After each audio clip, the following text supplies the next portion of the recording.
கும்பம் விளக்கி வச்சு குருபூசையாகுதுன்னு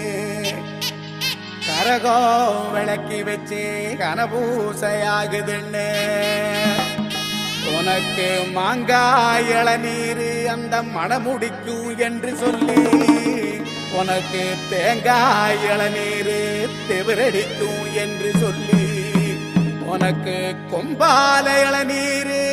கொண்டு வந்தோம் பூசைன்னு இந்த பூசை முகம் பார்க்க அங்க புறப்பட்டு நீ எழும்ப